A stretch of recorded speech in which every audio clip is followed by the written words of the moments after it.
코스닥 지수가 20년 7개월 만에 1000선을 돌파하며 장을 마감했습니다. 가계 신용 위험도가 높아지며 올 2분기 은행이 가계대출을 중심으로 대출 문턱을 높일 전망입니다. 올 들어 재건축 단지 등 노후 아파트값이 신축 아파트값보다 2배 가까이 오른 것으로 나타났습니다.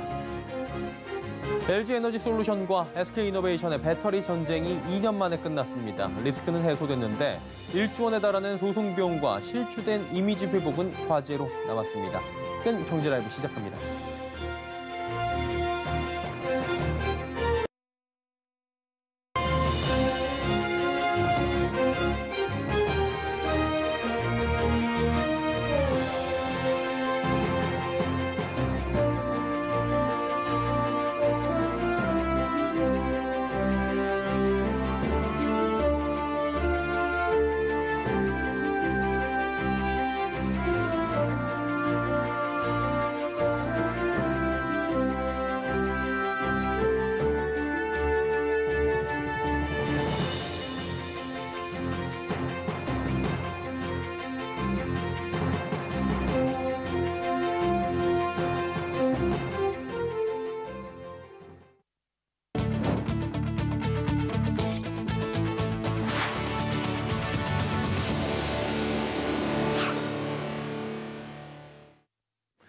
시청자 여러분 안녕하십니까? 센 경제라이브 서정덕입니다.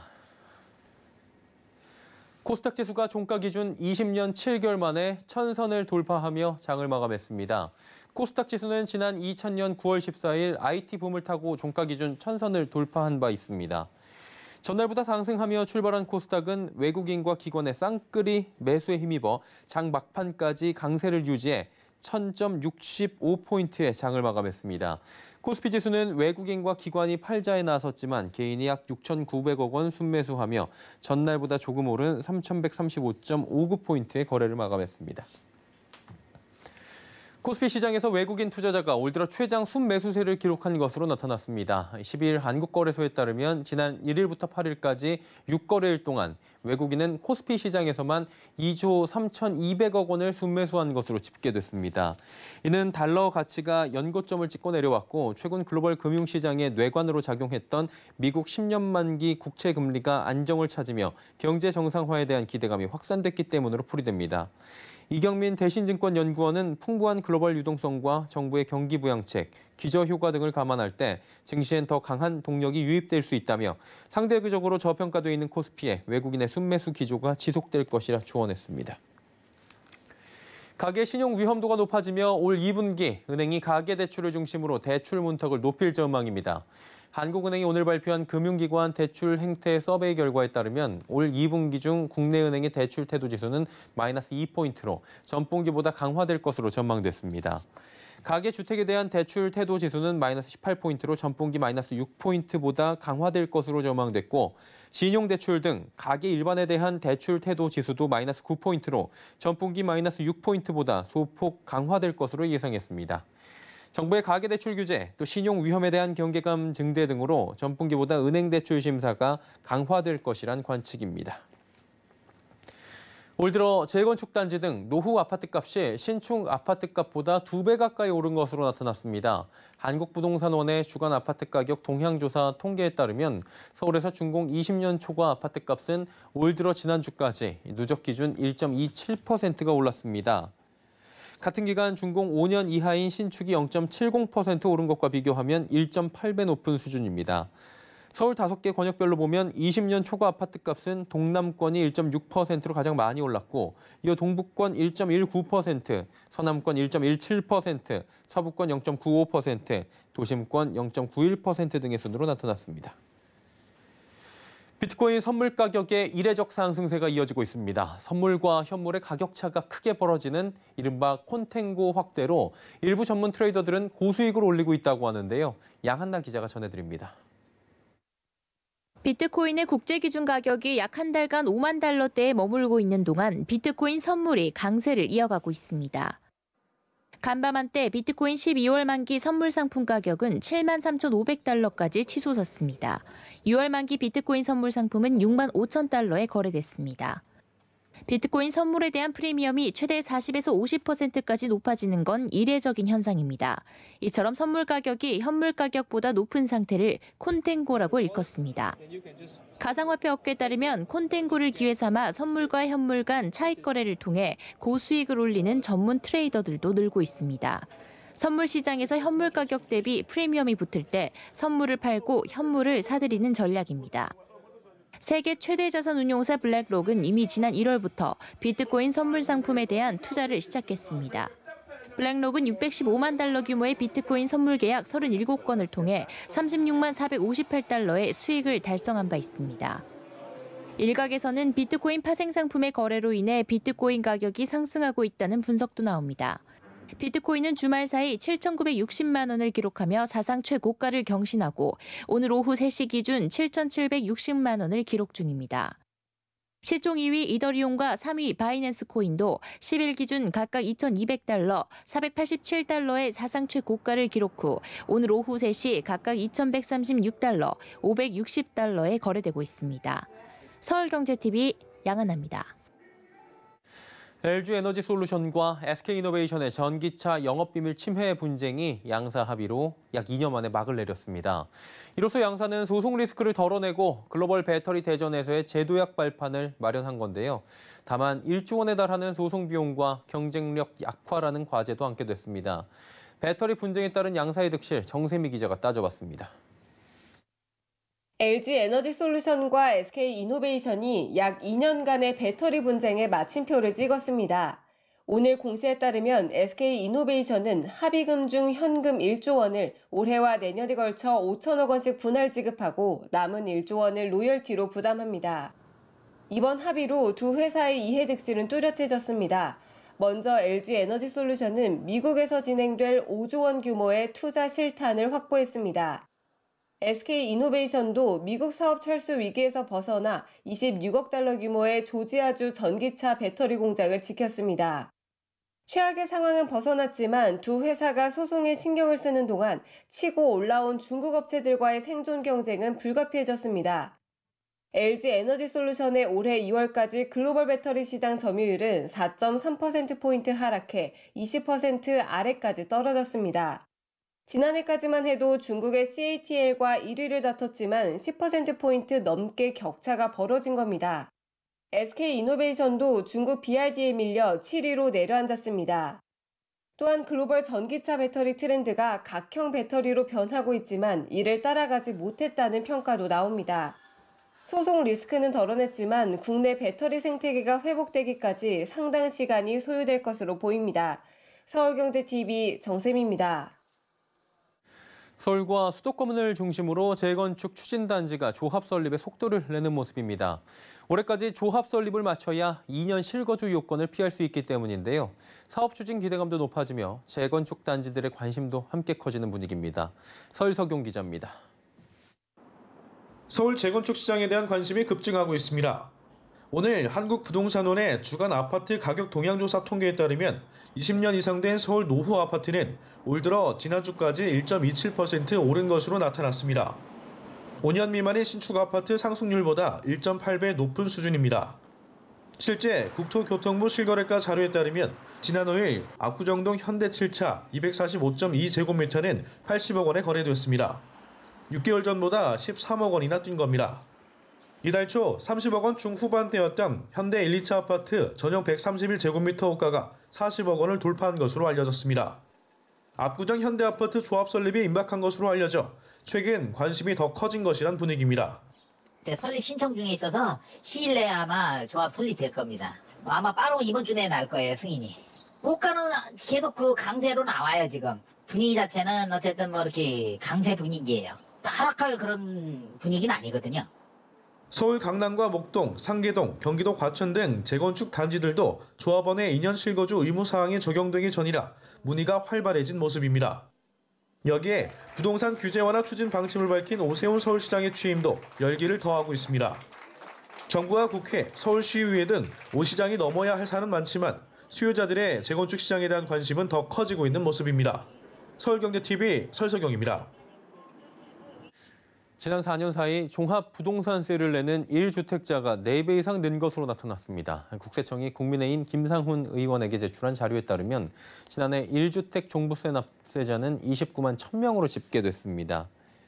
지난 2016년과 비교하면 4.2배가량 증가한 수치입니다. 종부세를 내는 1주택자 비율도 급증했습니다. 2016년 25.1%에서 2020년 43.6%까지 증가했습니다. 종부세액 또한 2016년 339억 원에서 2019년 1,460억 원으로 3년 사이에 5배 가까이 늘었습니다. 2020년의 경우엔 아직 세액이 확정되진 않았지만 1주택자 고지금액이 3,188억 원에 달하는 것으로 나타납니다.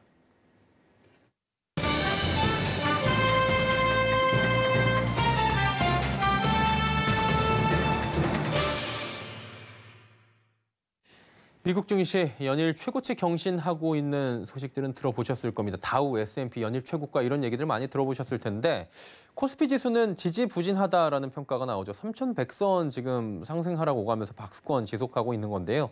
다만 외국인 기관의 수급 개선, 어닝 시즌 맞이해서 기업들의 호실적에 대한 기대감이 강해지면서 상단 돌파를 할 수 있을 것이다. 이런 긍정적 전망도 함께 나오고 있는 상황입니다.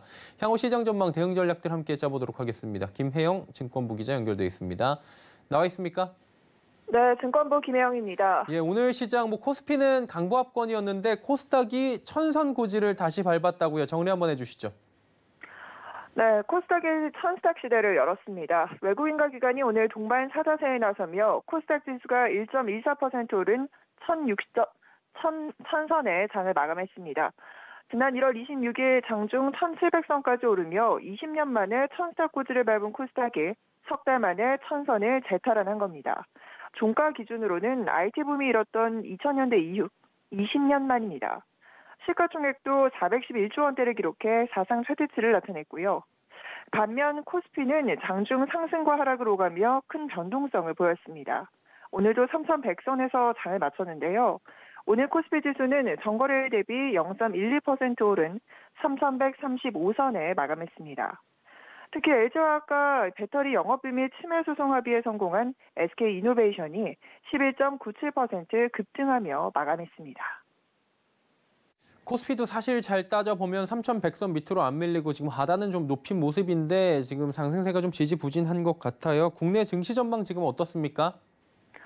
네, 코스피가 최근 3주간 오름세를 기록하며 박스권 탈출을 시도하고 있습니다.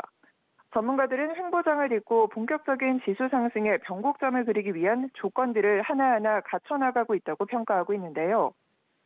지난주 삼성전자와 LG전자가 나란히 호실적을 발표하며 본격적인 어닝 시즌이 도래했습니다. 기업들의 이익 눈높이가 상향 조정되면서 지수 낙관론에 힘을 싣고 있는데요. 또한 국채금리가 안정되고 원화가 강세를 보이는 등 거시경제 여건도 우호적이라는 평가입니다. 가장 큰 포인트는 수급의 숨통이 트일 것이란 기대감인데요. 외국인이 5개월여 만에 매수에 나섰고 한동안 지수에 부담을 안긴 국민연금의 매도 공세도 멈출 것으로 전망되고 있습니다. 방향은 우상향 기조로 예상을 하고 있습니다. 최근 달러화도 좀 안정화되는 모습을 보이고 있어서 이번 달부터는 조금 그래도 그동안의 부진을 좀 만회할 가능성이 있지 않겠나 이렇게 생각을 좀 하고 있습니다. 수급 조금만 더 살펴볼게요. 지난주 금요일 그리고 오늘까지 외국인이 다시 매도로 전환하긴 했지만 5개월 만에 유의미하게 지금 외국인들 들어오고 있는 상황이고요. 기관의 매도가 좀 멈추지 않을까, 잦아들지 않을까라는 기대감도 함께 있는 상황이잖아요. 긍정적 수급 모멘텀 기대해봐도 좋습니까? 네, 맞습니다. 우선 국민연금 이야기부터 좀 나눠보죠. 국민연금의 매도 공세가 줄어들 것으로 전망되고 있습니다. 국민연금은 연초 이후 국내 주식 비중 한도를 맞추기 위해 16조 원어치를 팔아치웠는데요. 증시에 부담을 안긴다라는 원성이 이어지자 국내 주식 비중의 허용 한도를 1%포인트 늘렸습니다. 이에 최대 19.8%까지 보유할 수 있게 된 건데요. 코스피가 현 수준을 유지할 경우 국민연금이 올해 말까지 처분해야 할 국내 주식 금액은 약 8조 5천억 원가량이 줄어들 것으로 분석됩니다. 외국인 역시나 긍정적인 상황입니다. 외국인의 기한의 신호탄이 울렸는데요. 이달 들어 삼성전자 등 대형주를 중심으로 적극적인 순매수에 나서고 있습니다. 오늘 장에서는 코스피 시장에서 3천억 원대 매도세를 좀 보여주기는 했지만 외국인은 이달 들어 2조 넘는 국내 주식을 사들이면서 우호적인 수급 여건을 보여주고 있습니다. 전문가들은 외국인의 매수세가 당분간 이어질 것으로 전망하고 있는데요. 국내 기업의 실적이 상향되면서 기초 체력이 높아진 데다 미국의 대규모 인프라 투자 계획이 발표가 됐고 장기 국채 금리도 안정세로 접어들었기 때문입니다. 이에 더해 달러 가치가 연고점을 찍고 내려오면서 달러 강세도 주춤해진 상황이라 우호적인 환경이 조성됐다는 평가입니다. 네, 하지만 이제 매수 우위 환경은 더 빈번하게 나올 수 있다라고 보고 있어요. 왜냐하면은 그동안 외국인 매수를 좀 제한시켰던 글로벌 어떤 금리에 대한 불확실성이 좀 완화된 부분도 있고, 그리고 실적이라는 이벤트를 좀 앞두고 있어서. 예, 조금 전에 이진우 팀장도 실적 얘기해 주셨는데 어닝 시즌 도래를 했습니다, 이미. 그리고 상당수의 기업들이 지금 기저효과로 실적 잘 나올 거라고 예상이 되고 있는데, 그렇다면 어느 업종이나 종목에 좀 관심을 가져야 할까요? 네, 유동성 장세가 한풀 꺾이면서 실적주가 몸값을 올리고 있습니다. 전문가들은 실적주 가운데 옥석 가리기가 필요하다고 조언하고 있는데요. 이미 1분기 실적에 대한 기대감이 주가에 반영이 된 상태입니다. 또한 기저효과가 나타나고 있잖아요. 아무래도 1분기를 지나서 2분기, 3분기 등 실적이 계속해서 우상향할 수 있는 이런 지속성에 초점을 맞춰야 한다라고 조언하고 있는데, 대표적인 업종으로는 IT와 반도체, 자동차 등을 꼽고 있습니다. 그러니까 1분기가 조금 주의해서 봐야 될 게 기저효과로 대부분 좋아 보이는 상황인 거고, 하지만 그 기저효과를 이제 제외하고 아마 시장은 보기 시작을 할 것 같아요. 그렇게 본다면 실적이 레벨 자체가 코로나 이전보다 구조적으로 좋아질 수 있는 섹터 쪽으로 가장 눈여겨봐야 될 섹터는 반도체와 자동차일 것 같고요. 예, 그럼 마지막으로 대응 전략은 어떻게 가져가야 한다고 하던가요? 네, 요즘 변동성이 굉장히 큰 하루죠. 좁은 박스권 안에서 변동성을 보이면서 눈치 보기 장세가 연출되고 있는데요. 그만큼 단기적인 접근보다는 중장기적인 접근이 유효하다는 전략입니다. 또한 기존에는 유동성 장세로 큰 수익을 조금 벌 수 있었는데 그때와는 시장 결이 조금 다른 만큼 기대 수익률을 조금 낮춰 잡는 것도 방법이라고 조언하고 있습니다. 목표에 대한 기대 수익률도 조금 낮춰 잡는 것도 좀 방법인 것 같아요. 너무 이제 그동안에 최근에 변동성이 컸었고 그걸 이제 진정시키는 과정의 일환이기 때문에 예전보다는 기대 수익을 조금 낮추고 대신에 이제 조금 더 길게 보고 종목을 좀 선택하는 어떤 그런 시간을 갖는 게 지금 필요하지 않겠나. 예, 실적 시즌 눈여겨볼 업종 그리고 전망들까지 짚어봤습니다. 증권부의 김혜영 기자였습니다. 수고하셨습니다. 네, 고맙습니다.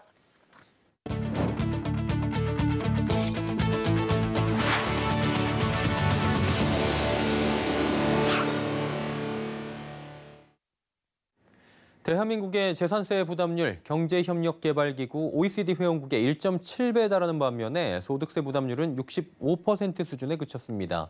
조세재정연구원의 분석에 따르면 2019 회계연도 기준 한국의 조세 부담률은 20.1%를 기록했습니다. 같은 시점 OECD 37개 회원국의 평균 조세 부담률은 24.9%로 한국보다 4.8%포인트나 높았습니다. 한국은 전반적 조세 부담률이 주요국에 비해 낮은 편이지만 유독 재산과세 비중이 높은 편입니다. 한국의 재산과세가 GDP에서 차지하는 비중은 3.3%로 OECD 평균 1.9%의 1.7배에 달합니다. 반면 GDP 대비 개인 소득세수 비중은 5.4%로 OECD 평균 8.3%보다 낮았습니다. 지난해 사모펀드 사태 반작용으로 은행의 생명보험 판매 실적이 큰 폭으로 늘어난 것으로 집계됐습니다. 생명보험협회에 따르면 지난해 생명보험 일반 계정 초회보험료 수입 가운데 방카슈랑스 채널의 실적은 6조 1,947억 원으로 1년 만에 42.6%가 급증한 것으로 나타났습니다. 삼성생명의 방카슈랑스 초회보험료 수입은 1년 전보다 131.9% 급증한 2조 5,192억 원, 미래에셋생명과 라이나생명도 각각 179.1%와 123.4%를 기록했습니다. 지난해 생명보험 각사의 방카슈랑스 판매가 대폭 늘어난 것은 옵티머스 사태와 라임 사태로 은행이 사모펀드 판매를 기피하는 대신 보험 판매를 늘렸기 때문이란 분석입니다.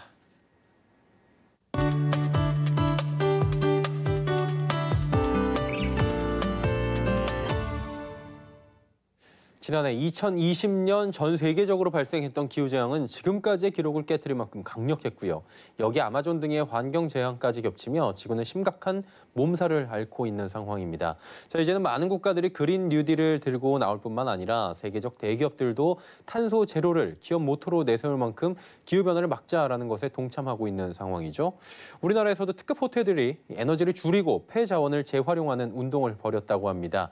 자, 오늘도 KBS 반기성 센터장과 함께 이야기 조금 더 나눠보도록 하겠습니다. 어서 오세요. 네, 안녕하세요. 예, 특급 호텔들이 벌이는 에너지 줄이는 운동은 어떤 것들이 있나요? 앵커님 혹시 그 특급 호텔에 여행을 가셔갖고 이틀 이상 주무실 때 야, 센터장님 정말 슬픈 얘기인데 그래 본 적이 없긴 그러세요? 네. 하루는 있어요, 하루. 네. 네. 그럼 혹시 친구를 갖다 교환해 달라고 하시겠습니까?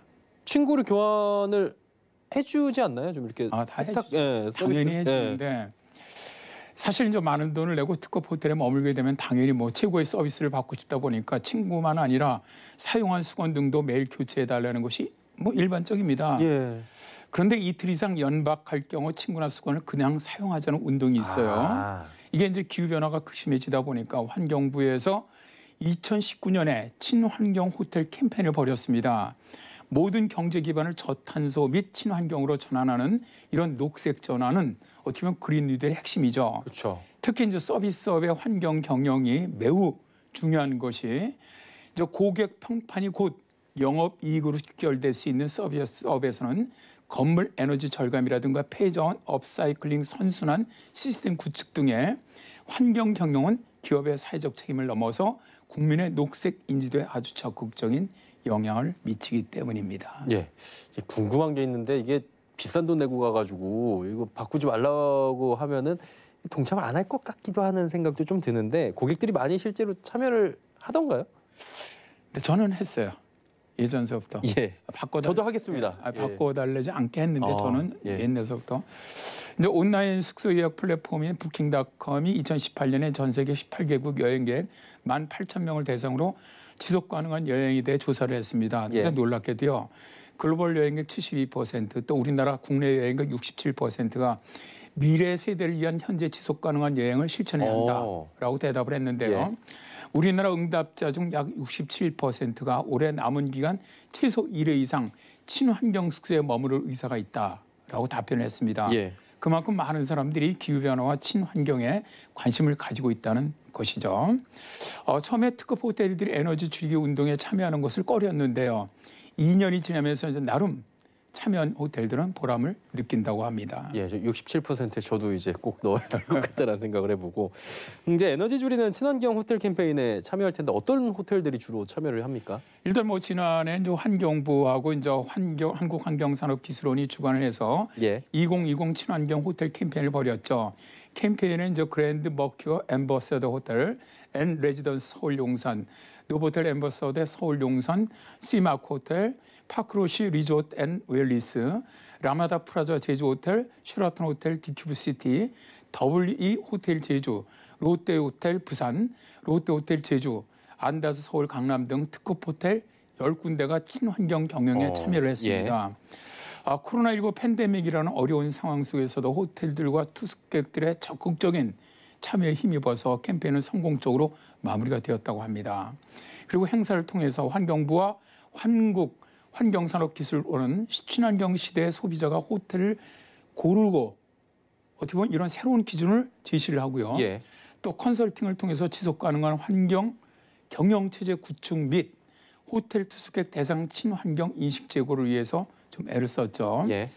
사실 이 서비스업 중에서도 환경 경영 확산 효과가 월등할 것이라고 예측되는 호텔업계에 있어서는 친환경 경영이 이번 기회에 좀 정착되었으면 좋겠습니다. 사람들이 뭐 인식 자체가 친환경 기후 변화 쪽으로 지금 긍정적인데 이런 운동에 적극적으로 동참하면서 그러면은 이제 일반 시민들, 국민들도 얻는 이득이 있을 텐데 어떤 것들이 있을까요? 아무래도 이제 가장 큰 것이 기후 변화 또 친환경에 조금이라도 기여했던 어떻게 보면 자부심이죠. 그다음에 또 캠페인에 참여한 호텔들은 다양하게 친환경 활동을 벌였는데요. 캠페인 기간 동안 호텔 투숙객 대상으로 친환경 활동 동참을 권유하는 친환경 서명세 서명을 유도하면서 서명을 완료한 고객에게는 코로나19 대비 방역 마스크를 제공을 했고요. 또 친환경 캠페인의 가장 대표적인 활동 중 하나가 그린카드 캠페인입니다. 예. 호텔에 가시면 그린카드가 있어요. 이것은 침대 시트나 수건을 재사용해도 좋다라는 의미를 담은 카드로 1박 이상 머무는 투숙객들이 사용할 수가 있습니다. 그래서 캠페인 기간 그린카드를 사용한 투숙객에게는 페리넨, 폐비누를 업사이클링한 에코백과 왁스 태블릿, 인형 등을 제공을 해줬고요. 그린카드를 촬영해서 개인 소셜 네트워크 서비스에 게재하는 투숙객을 대상으로 추가 경품을 제공하는 온라인 이벤트를 진행하기도 했습니다. 그런데 가장 긍정적인 것은요. 코로나19로 호텔 업계 전반이 어려웠지 않습니까? 예. 그럼에도 불구하고 친환경 캠페인에 참여한 호텔의 객실 점유율이 2020년 상반기 대비해 약 16.5%가 증가했다고 해요. 예. 에너지 줄이기 및 친환경 운동이 우리나라 모든 호텔에서 좀 일어났으면 좋겠네요. 예. 그러네요. 에너지 줄이기 위한 노력이 각계에서 지금 펼쳐지고 있는데 오늘은 특급 호텔들의 노력까지 살펴봤습니다. K웨더 반기성 센터장과 함께했습니다. 고맙습니다. 네, 감사합니다.